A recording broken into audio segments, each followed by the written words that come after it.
Hello and welcome back to Heart of the Holte. I'm Dan Morgan. I'm joined with my good friend Dan Wiseman. We're here on the Villa Filler. How are you doing, mate? I'm not too bad, son. How are you? Good. I'm very good, thank you. Even better for speaking with you.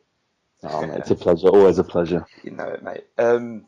So I think first thing we should talk about is our defeat. Well, not defeat. Sorry, felt like a defeat. Our draw to Hull, 0-0.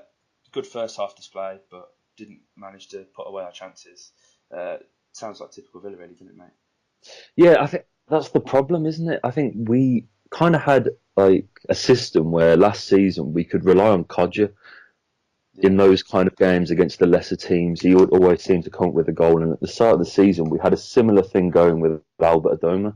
100%. But I think we had that chance, didn't he? I think it was literally inside the first 5 minutes. Yeah. Snodgrass put that ball in, and I think from that, when he put it over the bar, you just kind of had a feeling that this wasn't going to be our evening. And Yeah. I think as the second half progressed, the further and further we got into it, you just kind of get a feeling that pretty much instantly that the Villa weren't going to be able to produce a big performance, which is what we needed. But it's just a shame that these last three games, it's been a pretty consistent lack of the final ball and the clinical nature that we have shown, as it, like, in the kind of Khadija and Adoma, as I was saying, just wasn't there really, was it? No, I think something I've noticed on Twitter, certainly when we were on our big winning streak, everyone was, applauding the appointment of Steve Agnew and how much he'd really transformed the side.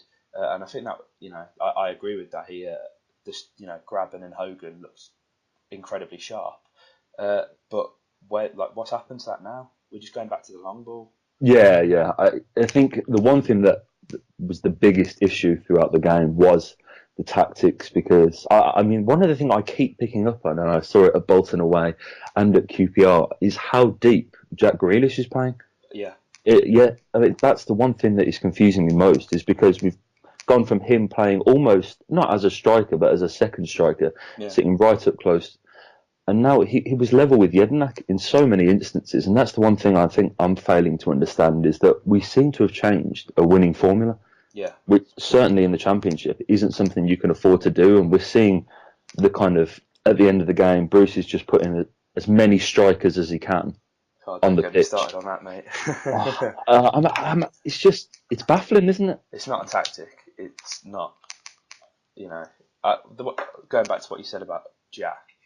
For me, you don't give him a position. When we were playing well, he was the free role.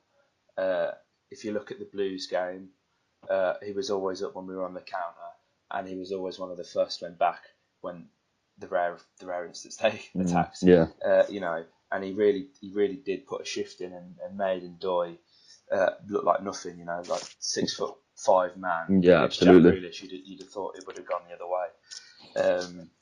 I think the problem is when Bruce is putting on all these strikers, he's cutting his nose off to spite his face. That's absolutely. Because Grealish is then having to play the holding role with Henry Lansbury in the midfield, like where Jedinak was. And how's the strikers going to score goals when Jack can create the chances? Absolutely. The thing that confuses me about that two-man midfield is that the both of them, although in kind of very different respect, are both attacking midfielders, and we were playing them as Holte. And I think every Villa fan will agree that Jack Grealish is at his best when he's on the turn, 30, 35 yards out from goal, running at a back four or whatever. 100%. And I genuinely believe on his day he is capable of turning not just Championship teams but Premier League teams inside out as well. Yeah. I think the amount of fouls that Jack Grealish picks up, and I think this season, it was one of the seasons, I think it might have been the season we went down from the Premier. I think he was the most fouled player in the Premier League that season. And teams, I'm not sure what it is about Jack. I think it might be his close control or his low centre of balance. Teams just don't seem to have an answer. And I think when you've got a player that can deliver balls like Snodgrass can, having Grealish winning all those set pieces can be such a massive asset to the Villa. But as we were saying, at Hull, he was just sitting far too deep, and he's trying to pick out kind of outlet passes and play the through balls forward to the strikers, which isn't his. His passing has never been his strong point. And I think I speak for a lot of Villa fans when I say I'm just curious as to why Bruce seems to have changed a kind of winning formula. Yeah, he always seems to tinker with it somehow, and there's a few instances where he's changed between Whelan, Jedinak, and Bjarnason, and we've still won and got results. I think Yeah.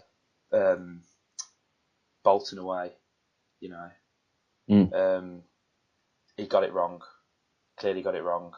I think the one thing that annoys me about that is the people that were saying, "Oh, it's the snow. The snow was surely a leveler, but we just don't seem to perform against these teams that are scrapping." No, it's the one thing with Villa is that, and it has been the case not just this season, but going back a long, long time, is that when we were in the Premier League, Villa always seemed to have a way of turning up against the big teams. Yeah. We beat, we beat Liverpool, we beat Man City, we beat Arsenal. I remember, in the seasons leading up to our relegation, and Villa have had a history of somehow making it look really difficult against the teams that are not as good as us. Yeah. And I think when you look at the Wolves game, I think every single person walked out of Villa Park that evening and thought, right, this is it. We can beat any team in the Championship on our day. But the results that have followed have been dire. And I can't, it's hard to put a finger on exactly one thing that is causing that. But it has to be said that we definitely need to do something because we've got a crucial run in at the end of the season. And we can't just consider, we can't just say that now that automatic seems to have gone that it's going to have to be playoffs. But in our current run of form, we can't even guarantee that playoffs are going to be a certainty. Exactly. We've got some teams sneaking up, haven't we? Millwall. Absolutely. And Millwall, joking apart, it's all, the size of your club and who you are counts for nothing in this league. Look at the teams that are in the Premier League, the likes of Huddersfield, Bournemouth. Yeah. It says having a big stadium as a big name doesn't mean anything unless you can, get the results and put the grind in at the end of the season where it really matters. This league will. Sorry, mate. This league will just, show you up, and that's what it's doing with the Villa, I feel. Yeah, I think the problem was, and this extends back to last season, was, and I think it's fair to say, we all expected to walk it. This arrogance that we're Aston Villa, we're going to win the league, but we finished rock bottom of the Premier League, and there was obviously a big change needed, and things have clearly improved since last season. But watching our last 3 games, teams come to Villa Park now. I mean, not necessarily now, but teams can come and expect to get something. Do you know what I mean? It's a big occasion for them. Absolutely. Playing in a big. I mean, I know you said big stadium. Realistically, it does mean nothing in this division. But for them, for your Brentfords, and although they're Dean Smith's got them playing very well, they're kind of creeping up as well. Your Millwalls, your smaller clubs that would with meaning no disrespect to them, they're rarely gonna get a chance to play at a stadium like Villa Park in front of the fans. That. We are a scalp, aren't we? Yeah, and last season was just embarrassing. It genuinely was. Yeah, no, absolutely. I mean, unfortunately, I think we are, as I said, we are a scalp, and that's one thing I think Villa have had to be wary of, is that we see so many times, and we had it so many times last season, where teams would come and they'd walk out of Villa Park with a result, and you would feel as if this kind of great club is kind of slipping into nothingness, and that's the one thing that scares me most about not going up, is that you look at a club the size of Leeds, who personally I feel aren't too dissimilar from the Villa in terms of the size of the club. They haven't really got the history, but they've been stuck in the Championship for years, and they don't seem to be showing any real sign of being able to get back out. I mean, like the last couple of seasons, they seem to have shown that they've got some quality and they've had a good start to the season, but they always seem to fall off. And with the selling that the Villa look like we're going to have to do if we don't go up this season, it is scary to look at a club like Leeds and just see how easily it could happen to Villa. 100%. I think the one thing that's obviously important is form. Now, regardless of whether we're saying, oh, we'll settle for automatics. We're Aston Villa. I mean, I know we're saying this doesn't matter, but we shouldn't settle for automatics. We No, need, I sorry, completely for agree. playoffs. Sorry, we should be going for the automatics regardless of whether we end up in the playoffs or not. Yeah, I think the problem is with the Villa is it is just a matter of consistency, and it always has been. It always has been. Right from, when, as I said, when we're in the Premier League, we always showed glimpses of being a team that genuinely could cause some serious problems, and we picked up some fantastic results, but we always just seem to shoot ourselves in the foot in one way or another. Yeah. And I think when we look at the Reading game, in front of a home crowd against a lesser team, you really do feel like this is the game where we have to turn it around. We can't afford any more missed chances or drop points because, as I said, if we are serious about going up, the playoffs are as much about the games that you have leading up to them as opposed to the actual games themselves. Because Yeah. if you go in with a winning mentality and you believe that no team can touch you and you are capable of beating any team in the division on your day, then you can succeed. But if the playoffs were starting tomorrow, you couldn't fancy the Villa at all. But No. I try to always be optimistic and say, you know what, I think if we can get a good run of form together before the end of the season, Millwall away on the last day, get That's a going to be win. horrible.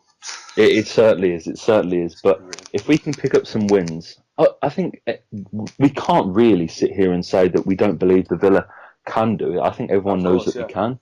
But it's just, as it always has been, it's just a matter of whether we will. I think you've hit the nail on the head there, mate. It's expect the unexpected with Villa in Absolutely. terms of the playoffs. I think every team goes into the playoffs thinking they can do it, and that's the problem. Yeah. There aren't many knockout competitions in the world where every team that goes into it feels as though they're capable of being champions. And Yeah. if you look at the clubs like Millwall, the kind of plucky underdog, if Millwall end up getting into the playoffs, they're a team that arguably are just as dangerous as a Fulham if they end up staying in the playoffs, because the confidence that they'll have going into those games, coming off a promotion into the Championship, will be, Exactly. sky high. The one thing I fear about facing a team like a Millwall in the Championship is what realistically, what do they have to lose? Exactly, What exactly. they got promoted last season via the playoffs, I believe. They weren't Yeah, they even will. one of the best teams in League One. I think they finished sixth, and but that's how the playoffs work. Yeah, no, I mean, Neil Harris has got them fired up, and 100%.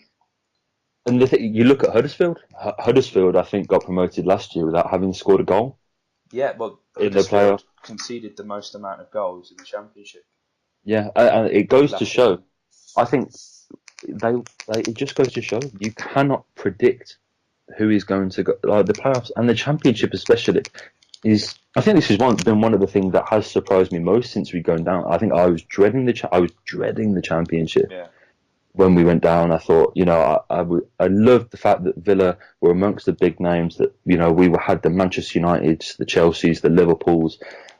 But I thought I was going to. But I've actually enjoyed the Championship. I think you've got a lot of proper football clubs, a lot of proper football fans. But the nature of the league is, and this is why it makes it so wonderful, is that people give the Premier League credit for being a division where anybody can beat anybody. But I would argue that that's the in the Championship. Championship, it is, twice or three times, more the case because every single team is just as good as any other on their day. The, the standard of the teams in the Championship is so similar, even from the top to the bottom. I mean, look at Sunderland. You Yeah, know, walked up to Derby the other day, and who'd have thought that they'd come out of there with a win at like 4-1? You cannot write off any team it was an unreal in this league. result. Unreal.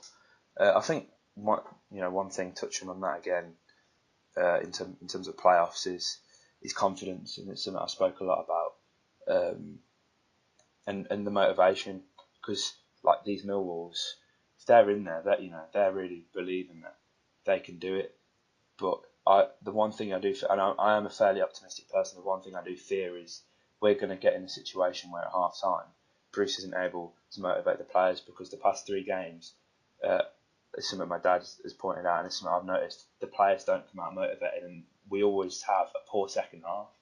Yeah, I think I have to confess that I've never been a fan of Steve Bruce. I'm not going to sit here and say that I've never, because when we started winning games, I held my hands up and I said, look, fair play. You've managed to get this Villa team winning. I didn't care who the manager was, as long as the Villa were winning games. I didn't care how we won them. I think as long as we were up at the top of the Championship, I didn't care. I can't say I've ever been a massive fan of Steve Bruce right from his appointment. I always felt like getting Bruce in was a kind of safe. Yeah, he was the last chance saloon. So I think, you go and get him, and he is your kind of desperate measures, and he can do it, and he's proved time and time again that he can. But I feel like Bruce is a manager that gets your Hulls, your Birminghams promoted. I don't know if he's a manager for a big club like Villa, because I feel like with Villa there is an expectation not just to win games, but to win games consistently and comprehensively as well. And whether he's struggling with that now, I'm not sure, but it has to be said that during his tenure at Villa, one of the main problems he's had is these kind of half-time team talks, because we've seen Villa time and time again going at first, at half-time, the better team, looking like in the second half we can, kick on and really try and take the game by the scruff of the neck. But it just seems to be one of the big problems of Steve Bruce, that at half-time, whatever he's saying seems to be having the complete opposite effect. Yeah, 100%, mate. Moving on from that, we'll look ahead to our game against Reading. Tuesday night game under the floodlights. Nothing beats that. Absolutely. At Villa Park, love that. Reading recently sacking Jaap Stam, who guided them to the playoffs last season. I believe they're like 18th now. So, they're around near the bottom. They're scrapping. It's going to be a tough one. Paul Clements been appointed. What are your thoughts on this game, mate? Well, I always liked Paul Clement. Always. I thought at Swansea he was a fantastic appointment. I think you only have to look at his track record. He is not just a well-respected manager in this country, but around the world, around Madrid. He is a man that knows the game inside out, and I think Swansea are a team that are struggling. But if this guy can come in at Reading, and they got a good result against QPR, they went down to 10 men, and as I said, those are the kinds of games that, as we saw with QPR, that the Villa struggled to win. Yeah, and you look at it, and it does appear to be a good opportunity for Villa to regain some form. All it takes is to go out and get an early goal, and the nerves are settled. And I do believe we are capable of winning this game. Absolutely, we are. But I looked at Hull, I looked at QPR, and I looked at Bolton, and 1 point from those 3 games suggests that we can't take anything for granted. Yeah, exactly. Unpredictable. I think this one's written in the stars that Leandro Bacuna scores against us, doesn't he? Funnily enough, I said that yesterday. It's just one of them things. It would just be typical, wouldn't it? Reading have got it all to play for as well. The bottom of the Championship is very, very tight. I mean, they're 19th in the league at the moment. They're only sat 5 points off the drop zone. And so with the amount of games we've got left to play, as we were saying earlier, coming to Villa Park against a team low on confidence could be the result that keeps, takes Reading away from the relegation zone. So they're going to be looking at this, and they're not going to be coming. And I can't imagine they're going to play defensive football. I think they're going to come and have a go at Villa because, with our confidence levels as low as they are at the moment, and we do look shaky at the back. I think that, Villa over the past 2 seasons, if you have been able to give them, one compliment, is that we've been pretty rock solid defensively. Yeah. Over the past 2 years, we've kept a lot of clean sheets, but recently we've looked very, very shaky, and we had our chances against Hull, but so did they. We against Bolton as well. We conceded a sloppy goal, and it is, for me, that game is all about the first goal, because 100%. At the moment I can't see Villa coming back from a 1-0 deficit, because for me, as soon as Reading go 1-0 up in that game, the atmosphere in Villa Park is toxic, as we've all seen at points. Yeah. And But as I said, if we get the first one, then I think we will kick on and hopefully get 3 points. There was some positive news that obviously came out from Hull that Khadija got 30 minutes in his legs. I personally thought it'd be a bit too soon. We rushed him back last time, had a repeat of the same injury. Would you be starting Khadija in this game?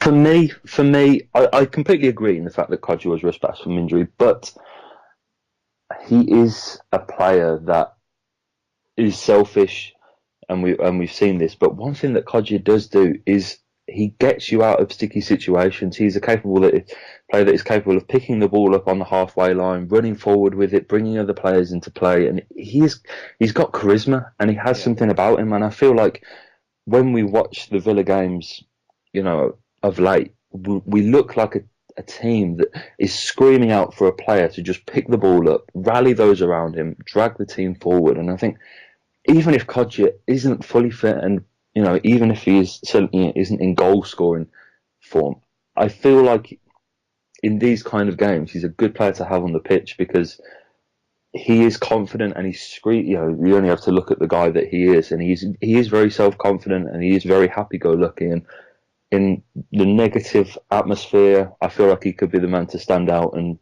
potentially get Villa the 3 points. I'm liking the sound of that. The one thing I will say about Khadija is, and everyone I know says this as well, is the variation of goals that he scores. When you look at your Hogans and your Grabbens, Hogan reminds me a lot of how Jamie Vardy plays. That's who he wants the ball. He wants to be chasing it.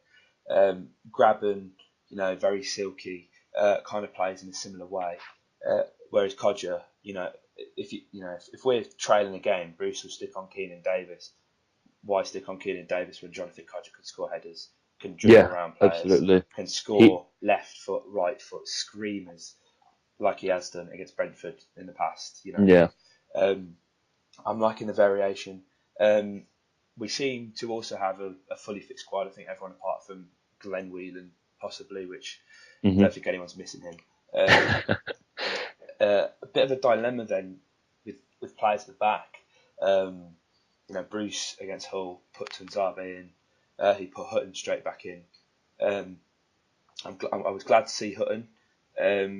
I'm a person, I think I'm in a minority, I rate El Mohammadi very highly. He's got a very good work rate, and him and Snodgrass do seem to have that bit more of an understanding than Twinzabe.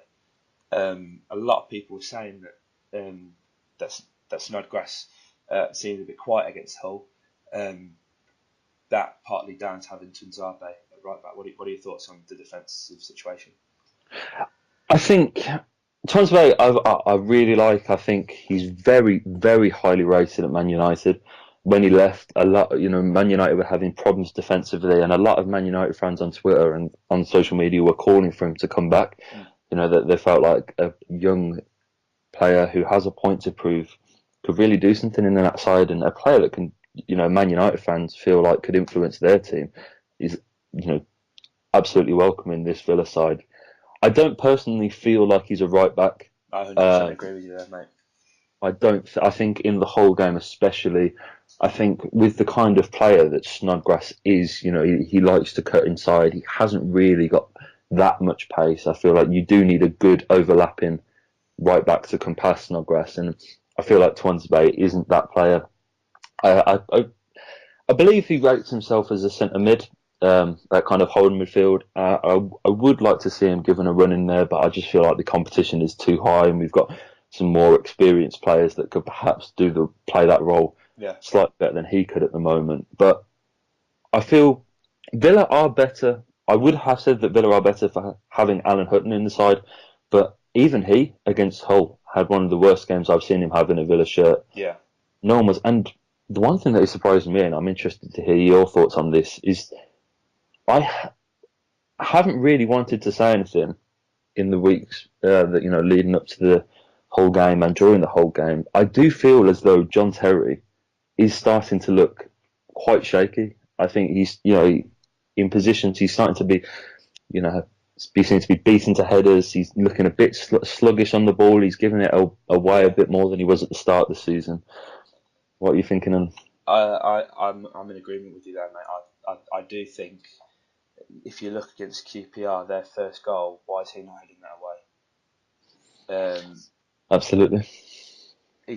John Terry's never been known as a quick defender, but they always say the first yard of pace is in your head.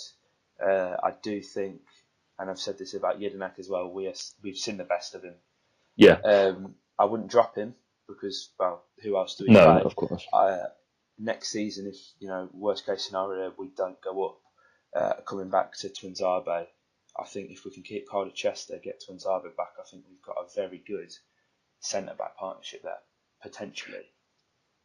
The thing is that I was absolutely delighted with John Terry coming to Villa because of one thing, and that was, as I was saying earlier, I did feel as though Villa was starting to become a club that were just a run-of-the-mill Championship tie. Were we even a big club anymore? Are we living in the past? And I felt like John Terry's arrival really said to the footballing world that no, look, we're still Aston Villa. Yeah. We still can attract the big names, and it brought a lot of publicity to Villa that I felt was very welcome. And I've absolutely loved him since he's been at Villa. But he is starting to make mistakes. I personally feel like nowadays Chester is the better defender. Chester's unreal. I think that man has been absolutely crucial.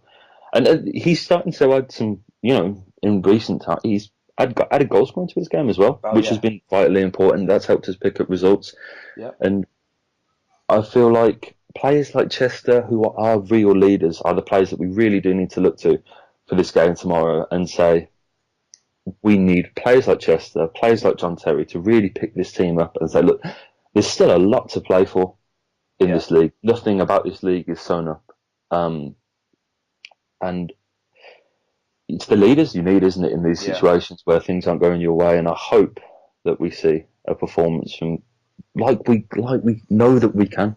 Yeah. But I think the signing of John Terry, as you said, fantastic PR for the club. But I think it's fair to say we've got a lot out of him. He's 37 years old, playing sometimes twice a week in a physically demanding league in the Championship. And it would be naive of us to think he could play every single game like he would 10 years ago. I love the signing. I think it was fantastic, and as you say, it brought a real feel-good factor back to the club. My problem is if Terry, as we're saying, we're starting to see him deteriorate. Does Chris Samba play? He's in, Chris Samba's obviously not as good as Terry when he was playing when Terry was injured. Performed exceptionally well, but he's another old one, Yeah, it's absolutely. going to be the same story. Do we call upon young Jacob Bedeau, Mitch Clark? I don't know. But John, we're looking for a lot from John Terry. I think he offers more than he does on the pitch. And if we go up, or even if we stay down, and he says, "I think it's time to hang up the boots," then I think we need to give him a role within the club so he can learn his trade. It's all well known that he wants to go to Chelsea, but I think John Terry has been quite pleasantly surprised with how much he's enjoyed life at Villa. Yeah, I think the fact that he's even considering playing in, because the reason that he dropped the Championship was undoubtedly because he didn't want to play against Chelsea. There were I heard, I think Bournemouth might have been interested in signing John Terry. Yeah, I think there was a couple of Premier League teams that were looking at him, and I think he chose the Villa, obviously because of the fact that we are Aston Villa and we have to take that into account, but also because he didn't want to play against Chelsea. And now that he's tossing up his future, I feel like that's a sign of you only have to look at John Terry on social media. I follow him on Instagram, and you can't find a member of staff at the club that John Terry doesn't follow. He likes all the pictures. Yeah. He seems to be a real active member of Aston Villa, and I think that goes to show that I think Terry's been quite surprised with how much he's been able to enjoy playing for another football club. 100%. I think he's really thrown himself into it, and it's just made me respect the man as a professional that much more. He speaks so well, so highly of the club, and as I mentioned in the end of my Gabby article, I'm a bit of a hopeless romantic, and this whole idea of John Terry coming in and retiring by bringing a big club in Aston Villa back to the Premier League is a very sort of romantic ending to his career, I think, and it's something that I'd love to see happen. Unfortunately, you're not the only hopeless romantic, because there are so many fairy tales that I see in this Villa team. I look at Khadija coming back from injury. I thought, that is written in the stars that Khadija is going to come back and fire us to victory. Yes, mate. I looked at John Terry and I thought he's bound. I thought Millwall away on the last day of the season. That's got a John Terry header written all over it. 100%.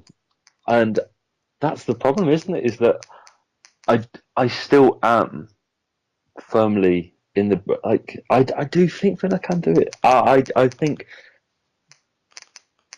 it's hard to say. It is very hard to say what's going to happen to Villa, because, as we've said before, who knows what can happen. But if we don't go up, whether John Terry's going to stay looks quite unlikely. I can't imagine that. I think he's starting to realise that the Championship is a big. He hasn't played a season as long as this in his entire career. I think, he's looking at kind of the 50-game mark usually with Chelsea, given they're usually in European competitions and have a cup run and etc. He hasn't played a season this long, and he's chosen to do it at the end of his career, which is a very bold move. But I think Villa fans do certainly have to stand up and say that I for one didn't expect John Terry to play every game.